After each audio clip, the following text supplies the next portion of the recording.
Hello and welcome to Indie Book Magic, a podcast that connects geek readers and writers in an open, lighthearted, and occasionally random environment. We're your friendly hosts, Janeen Ippolito and H.L. Burke. And today is our very special first ever interview episode, and we'll be talking with Laura Pohl, social media influencer, ravenous bookish fangirl, as well as book tour and blog tour expert. She is the host of the Unicorn Questers site, an organizer of God's Grace blog tours, and she's here to face the cat dragons and answer at least one completely random question. Are you ready, Laura? I think so. I'm really, really excited to be here. Thank you. The cat dragons are normally friendly. Do not fear them. They smell fear. That is real big of a relief for me to know. It's like, oh man, I didn't know cat dragons were going to be here.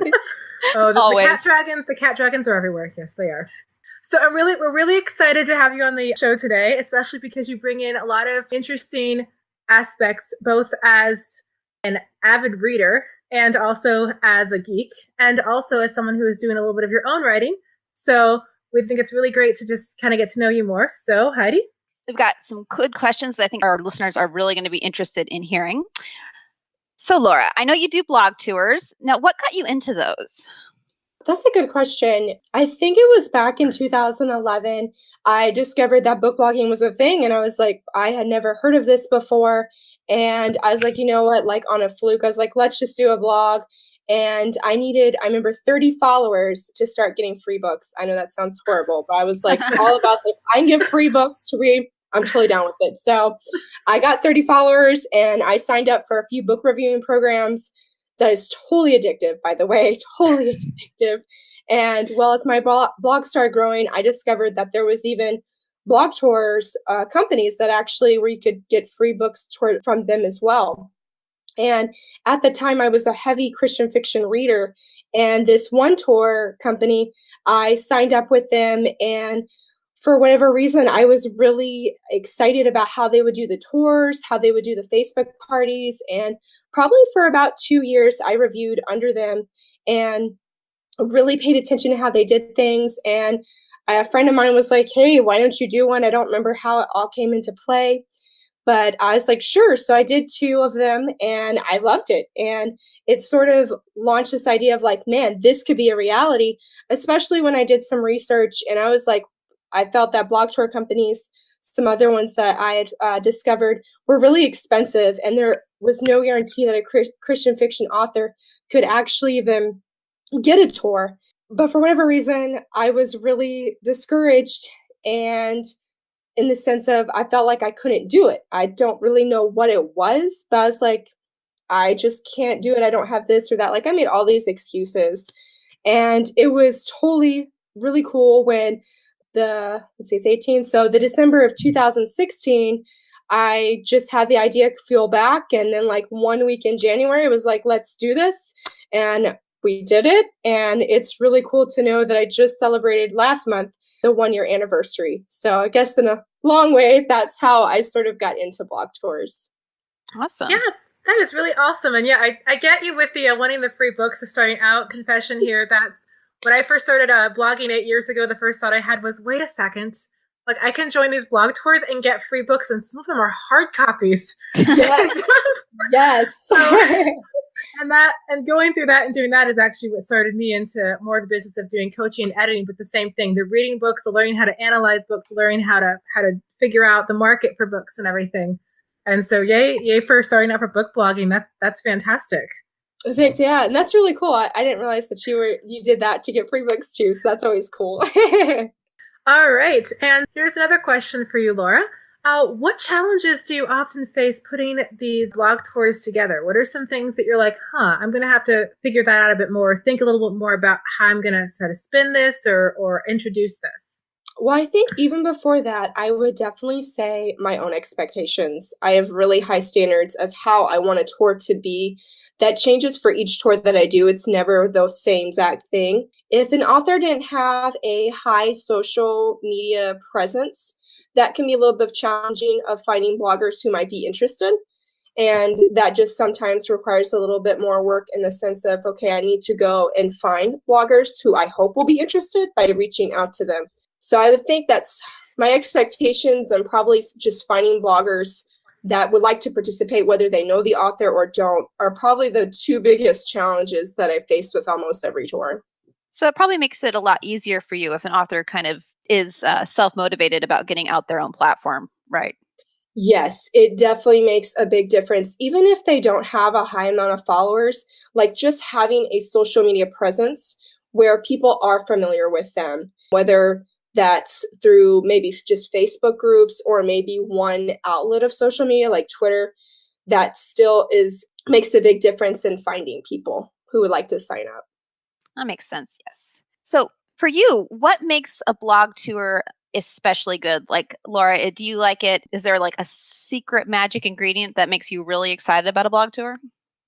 That's a really good question. And that actually makes me excited because when I think back to when I first started book blogging, you don't get, or for me personally, I should say, I don't know about every blogger's experience, but for me personally, you don't get a lot of interaction in the beginning. I don't know if maybe it's just because I was not really familiar with other bloggers and I didn't know about some of these, for lack of a better word, we'll say like book blogger games of like where you share on this certain day and other people do it.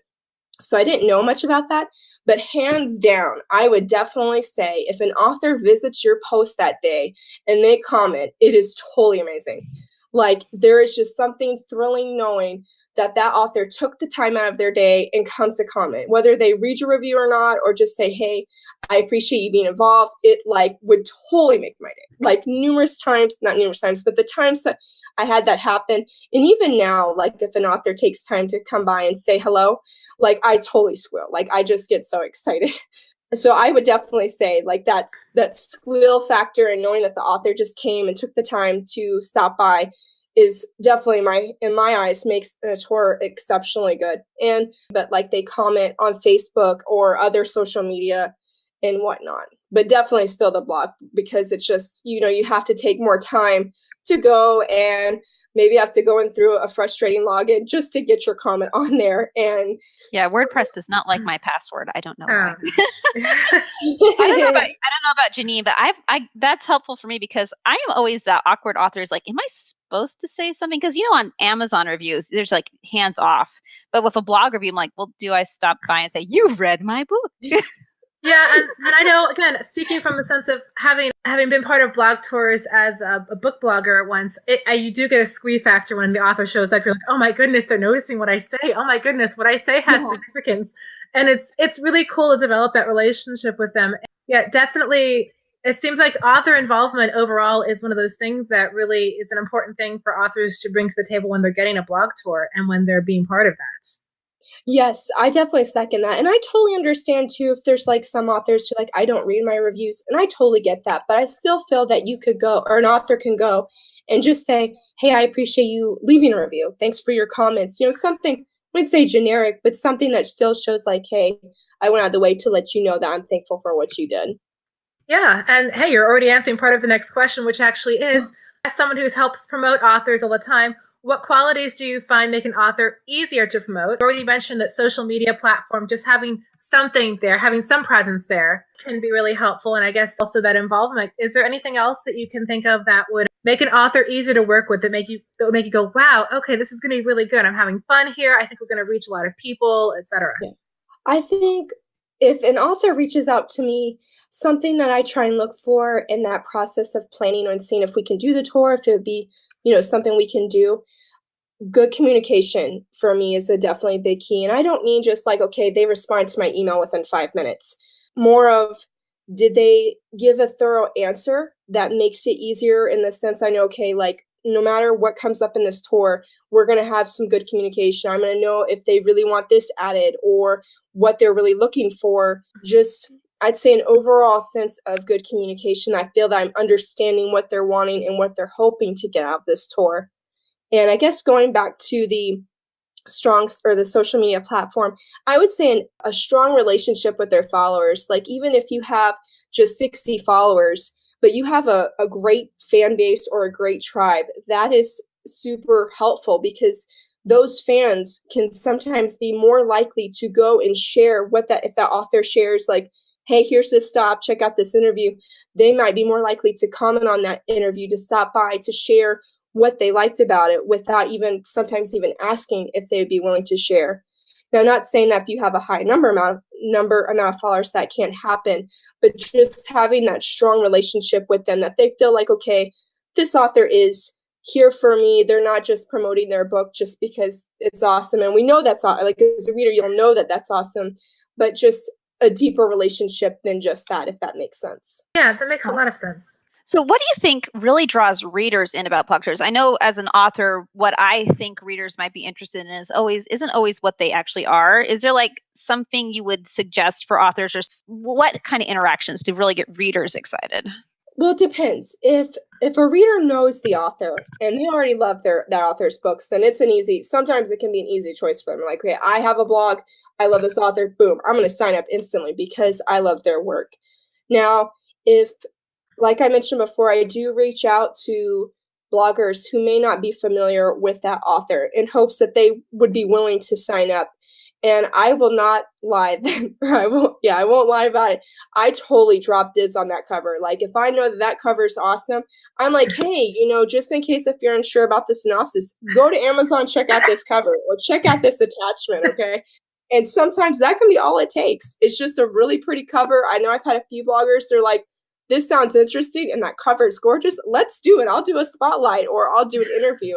So definitely the cover. I mean, I know we shouldn't judge a book by its cover, but it totally can be the thing that tops a blogger wanting to sign up that doesn't know that author.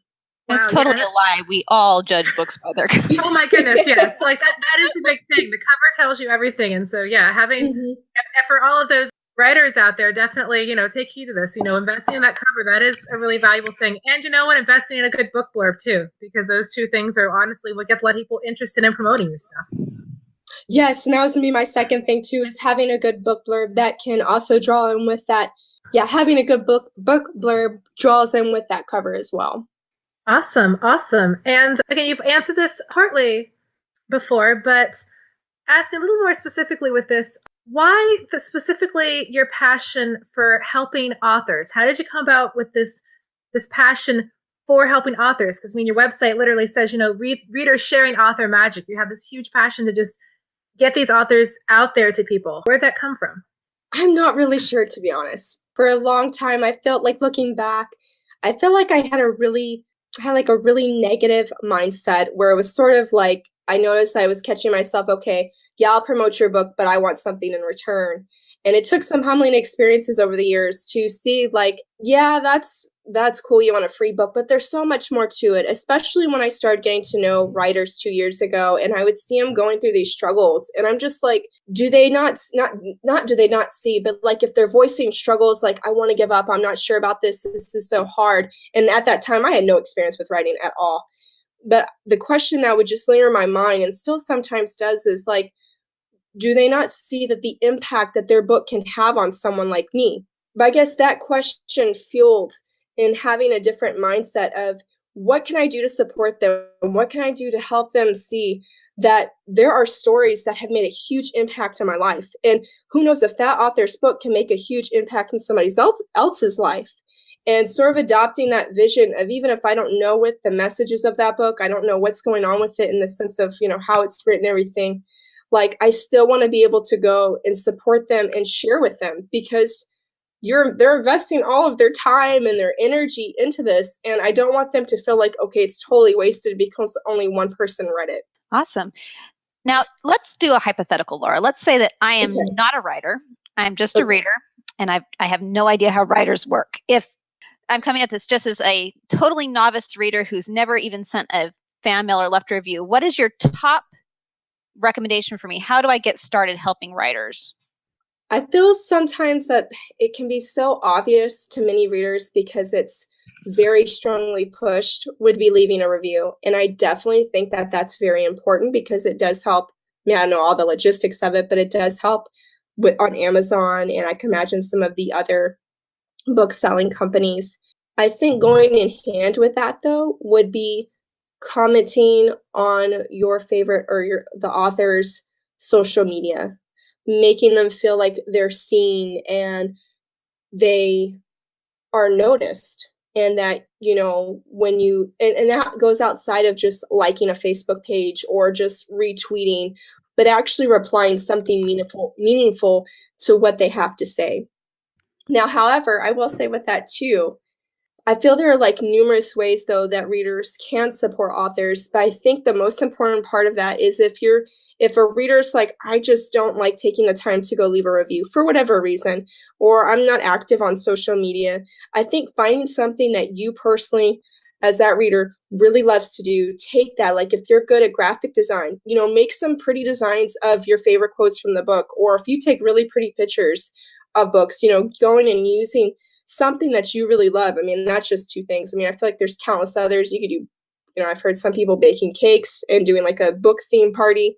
So I think those are some other ways that you could go support authors that just, because I think the most important thing is supporting your favorite authors in a way that you are excited about, and that goes into what other people can see that. That is awesome. Now, it is time for the random question. Do you think you're ready? Ready, Laura? I don't know. Maybe I might be. Okay, this is complicated, so listen closely. Okay. Fill in the blanks. You are a where blank, but you can only turn when blank. I am a wear something, and I only turn into this when, oh my goodness, I have no idea. I don't know. I feel like I have the first half, but I don't know about the second half. Okay. I am a were unicorn, and I only turn into a were unicorn when I read a book. Awesome. That would be a lot of were unicorning, though, I'm imagining. I have no idea how I'm holding the book, but that's what I would be, or that's what I am, I should say. You might have to switch to audio. All right. Well, Janeen? Well, it's been great having you here, Laura. And just a heads up for our listeners, our next episode will be a Q&A. So if you have any questions for us, anything you'd like discussed in a madcap scramble of awesome, please leave us questions on our social media or comment on the podcast. Again, you can comment on our Facebook page. We may be putting up this podcast in other places. You can just comment on the link there, but we'd love to hear your questions and thoughts for our next podcast. Thank you so much, Laura, for making the time out of your schedule to stop by Indie Book Magic. Thank you. Thank you, ladies. That was a lot of fun, and I'm so excited to have shared. Thank you. Awesome. Yeah, thanks for coming by. This was great. So thank you, Janeen. Thank you, Laura. Thank you, ladies. Bye.